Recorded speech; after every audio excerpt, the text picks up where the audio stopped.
Hi, and welcome back to my kitchen. The next page in our taco manual takes us to one of my favorite salsas. I think I say that about every single one of these salsas, but this is kind of what they would call a guacamole in most of the taquerias in Mexico City anyway. And sometimes we call it avocado tomatillo salsa, but it's made with all raw ingredients. So I have tomatillos here, I have green chilies here, I've got some cilantro. That forms the base of it, but it's all thickened with a good ripe avocado. So the first thing that we have to do here is to cut up the tomatillos. Of course, I took them out of their little papery husk already, rinsed them off, and now I'm quartering them. It's a rough cut. It's nothing particularly special here. And I'm going to put all of those into a blender jar. And then let's talk about the green chilies. You could use any kind of green chili, hot green chili for this. I'm using serranos here. In most of the taquerias in Mexico City, they make this stuff really spicy. So you won't use too much of it because we all know avocados are very expensive. So I've got a couple of them here. If you don't like really hot food, you're going to want to start with one serrano or maybe even a small jalapeno or half of a larger one. I'm going to throw those in there. Those are going to be spicy. I can actually feel the spice in the back of my throat. I just tear off some of this cilantro.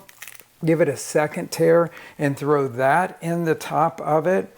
And I'm going to make a kind of slushy mixture here, putting about 1/3 cup or so of water in. And then I'm going to turn this thing on, starting slow and waiting till most stuff gets caught before I start to go up in the speed here.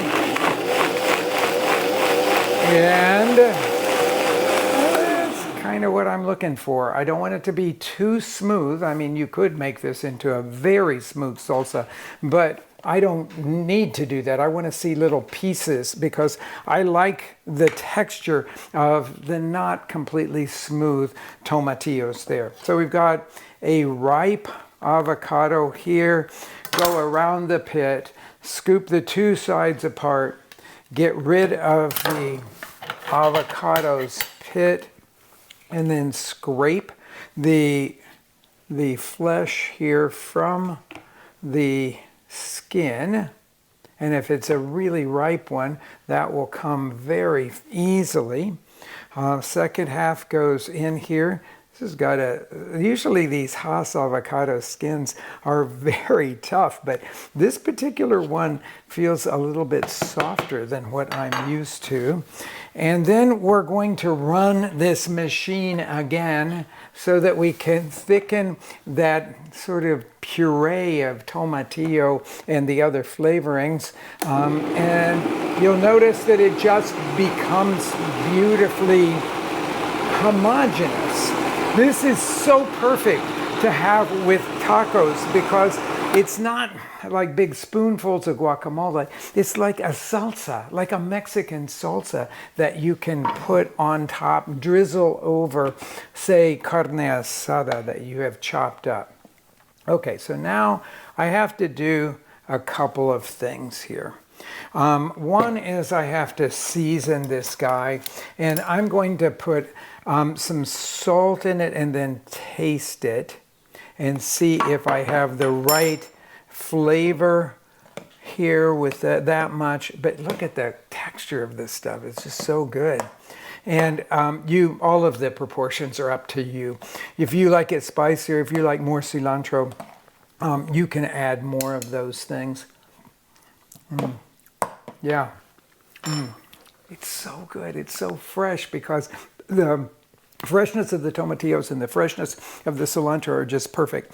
Now, you may do this or you may not.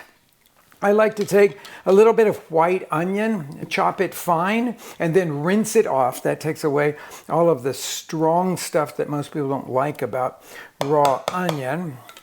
And put that, many of you have seen me rinse onions many times, but this will give it a nice consistency, a little crunch in there, a texture that I really, really like. Okay, one more taste, just because I think it's so good. You got to have this when you have tacos.